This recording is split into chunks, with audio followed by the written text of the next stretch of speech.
नाचते झूमते जो लोग दिख रहे हैं, यह लोग जन स्वराज के कार्यकर्ता हैं। दरभंगा इकाई के द्वारा बिहार के बांकीपुर विधानसभा सीट से पार्टी के सूत्रधार प्रशांत किशोर के ऐतिहासिक जीत के उपलक्ष्य में भव्य जुलूस निकाला गया। यह जुलूस लहरियासराय स्थित स्वीट होम चौराहा से शुरू होकर टावर हजमा चौराहा, बाकरगंज दारू भट्टी चौक होते हुए जीएनगंज कमर्शियल चौक, शर्मा डायग्नोसिस स्थित दुल्हा दुल्हन मंदिर परिसर संपन्न हुआ।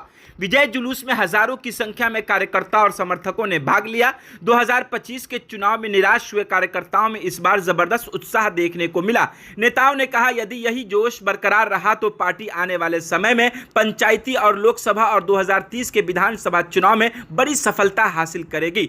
पार्टी के नेताओं ने कहा कि जनस्वराज शिक्षा, रोजगार, पलायन, बढ़ते अपराध, भ्रष्टाचार, स्वास्थ्य जैसी समस्याओं को प्रमुखता से उठाएगी। लोगों में विश्वास है कि प्रशांत किशोर बिहार की आवाज को मजबूती से सदन में उठाएंगे। जुलूस में कई कार्यकर्ता बड़ी संख्या में उपस्थित रहे। लोकसभा प्रभारी बिल्टू सहनी, जिला अध्यक्ष निर्मल मिश्रा, डॉक्टर शुएब अहमद खान सहित कई बड़े नेता उपस्थित रहे।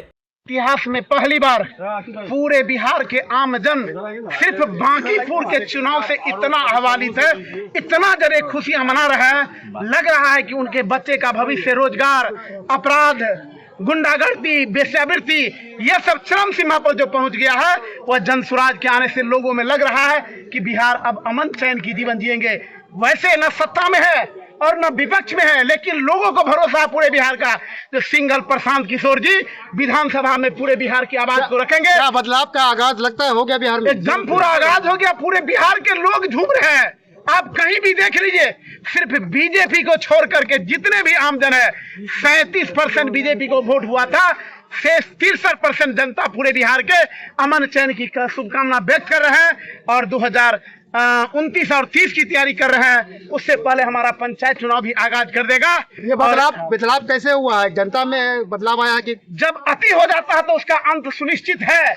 जिस तरह से इस एनडीए गठबंधन के द्वारा अपनी घमंडता को चरम सीमा पर पहुंच गया था, जो चाह रहा था वही हो रहा था, महंगाई चरम सीमा पर पहुंच गया हुआ था। उससे जब अति, कभी भी इतिहास साक्षी है, जो अति होता है तो उसका अंत जो है निश्चित रूप में होता है।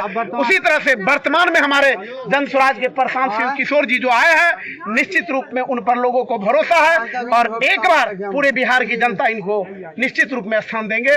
देखिए, बाकी की जनता ने ये बता दिया है कि बिहार में अब लोगों को, बच्चों को शिक्षा चाहिए, लोगों को रोजगार चाहिए। बिहार में जातिवाद व्यवस्था खत्म हो गई।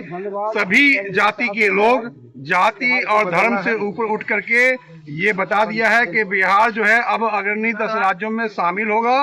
आदरणीय प्रशांत किशोर जी पर पूरे बिहार की जनता को अब भरोसा हो गया है कि नहीं, प्रशांत जी ही एक ऐसे हैं जो बिहार को आगे की ओर बढ़ा सकते हैं और आने वाला समय में प्रशांत जी जो है वो बिहार के मुख्यमंत्री होंगे। कि जनता की ये डिमांड है, जनता चाहती है कि ऐसा पढ़ा लिखा इंसान, एक ऐसा जुझारू, एक ऐसा विजनरी इंसान की जरूरत है बिहार में, जो बिहार को आगे की ओर लेकर जाए। क्या मुद्दा था यहाँ की? देखिए, मुद्दा जो हमारा था वही शिक्षा मुद्दा था, रोजगार मुद्दा था हमारा। जो बिहार में पलायन है ये मुद्दा है।